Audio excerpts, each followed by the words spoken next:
but he spent quite time in rural Nepal constructing a school building alongside with Nepalese students,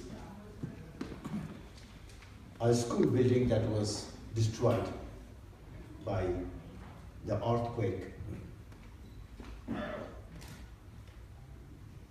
In fact, the British prince stole the heart of Nepalese people, although in past also,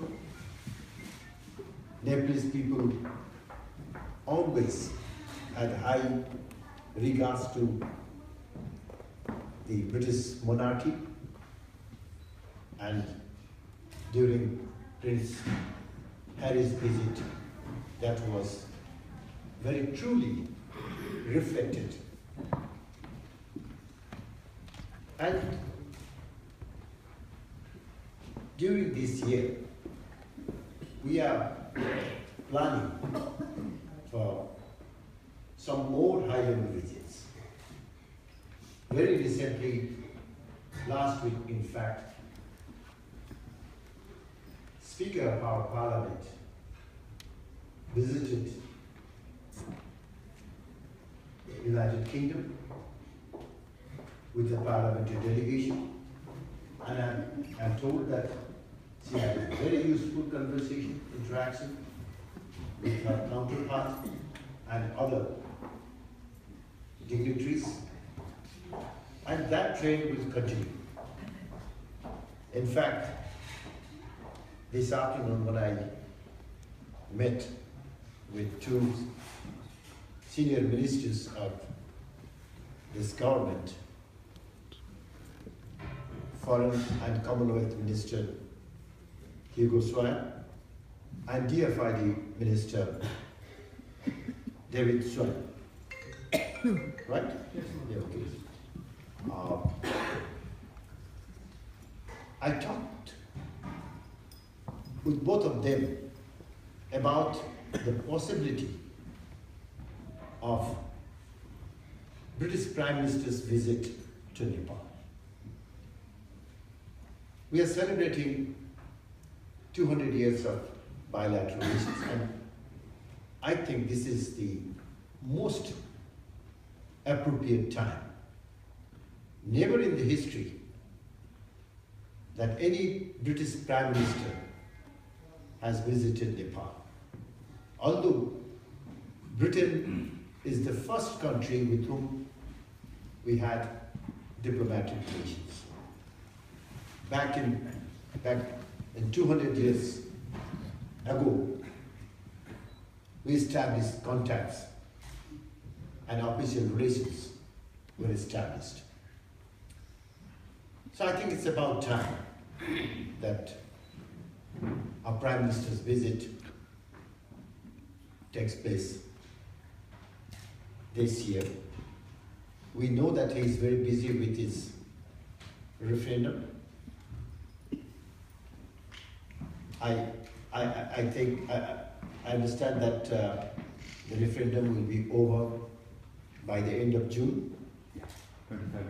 23rd of June. So then after probably you'll have a much more relaxed time. If everything goes well according to his plan.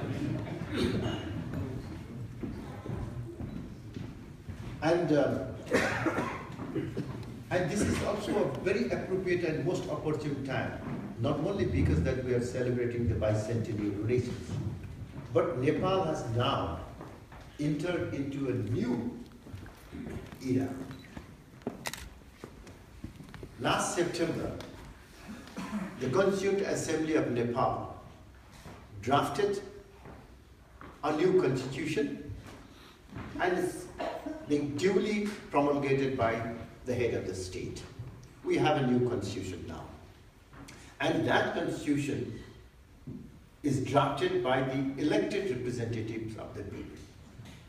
I do not claim that it is 100% perfect. None of the constitutions anywhere in the world can claim that constitution is 100% perfect. Definitely we have shortcomings. But in fact, I am also not very happy with some of the provisions.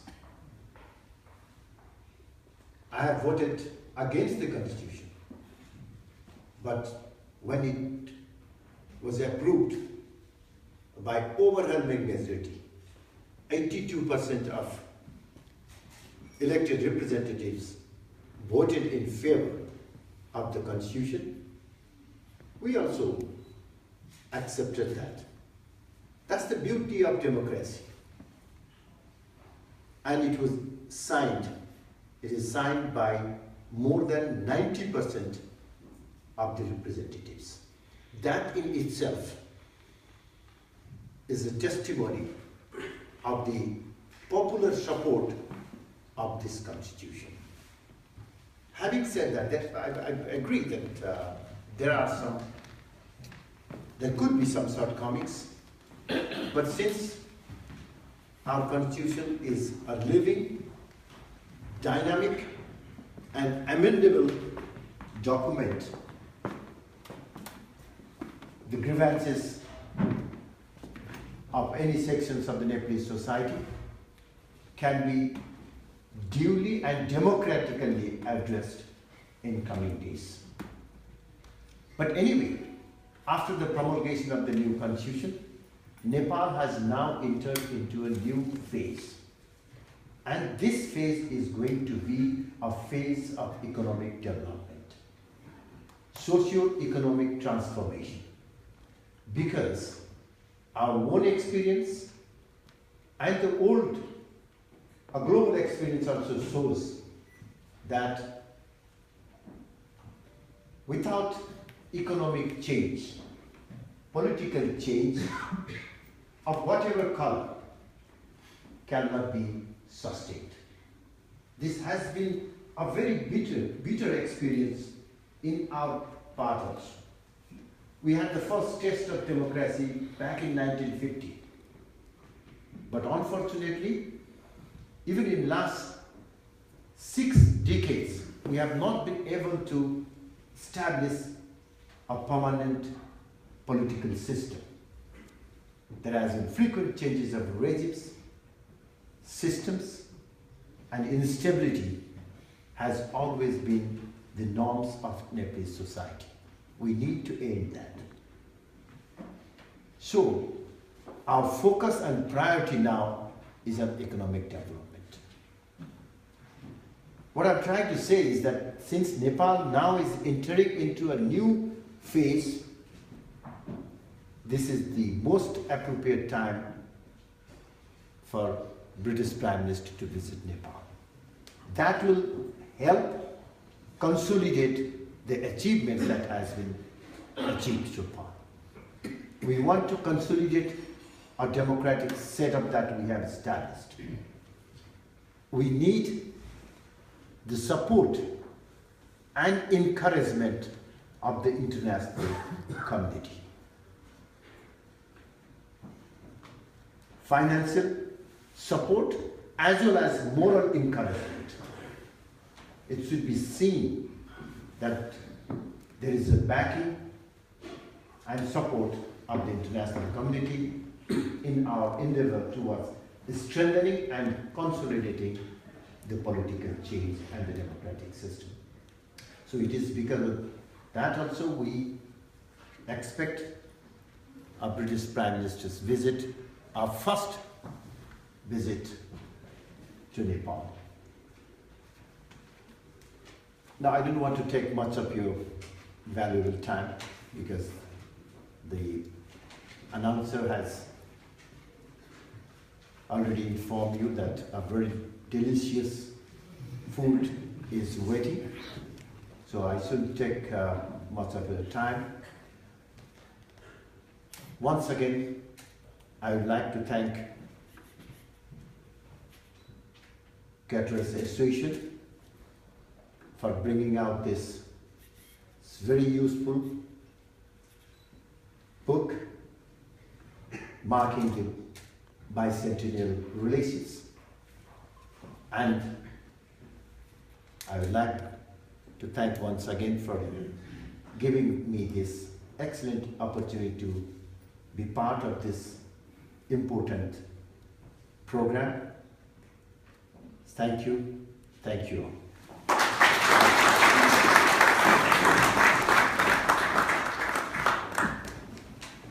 Thank you so much, Deputy Prime Minister and Minister for Foreign Affairs, Right Honourable Mr. Kamal Thapa, for his special remarks tonight. Now we are about to come an end to the program, but we are going to distribute appreciation plaque by our special guest to all the contributors.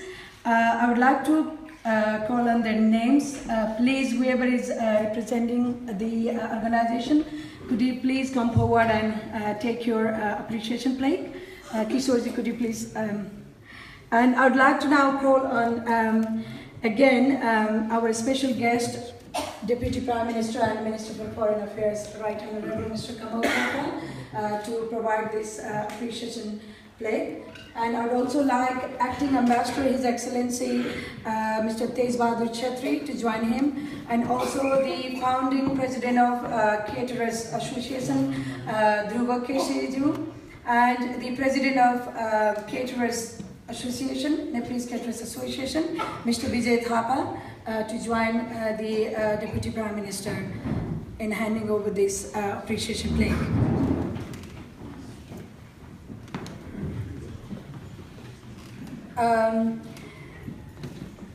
None other than Chiran Sarmaji, who is, I think, the editor of this book. Could you please come forward?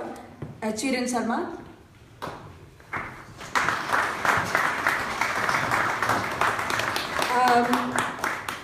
A representative from Everest Spice, please.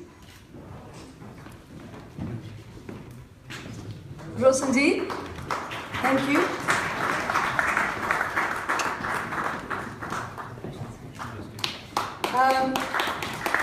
You have got another one, Roshan Shafkota. It's none other than himself.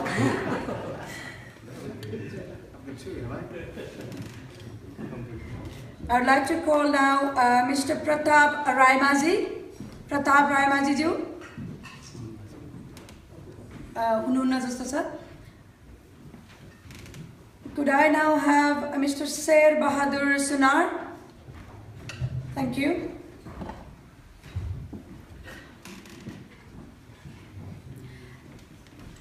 Could I now have Bhagirath Yogiju?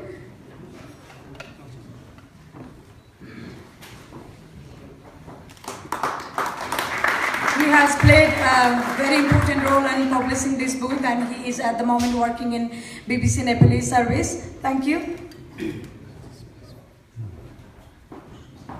Mr. Bhagirath Yogi.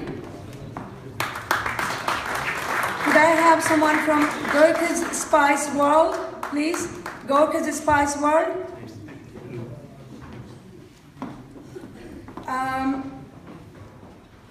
Could I have Mr. Purangiri? Mr. Purangiri.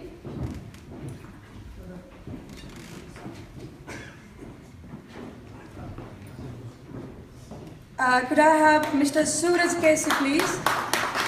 Suraj Kesi.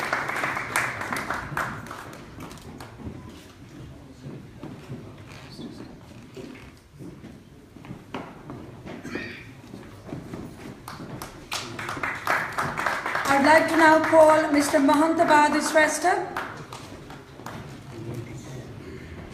from very popular Montes.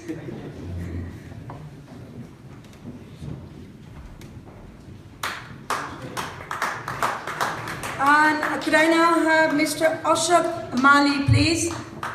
Mr. Ashok Mali.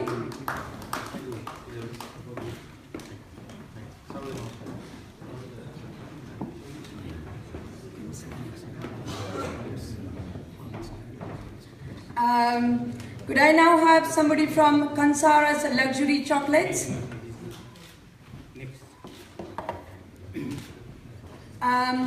I'd like to call now Mr. Milan Bhattarai. Could I have Mahendra Raj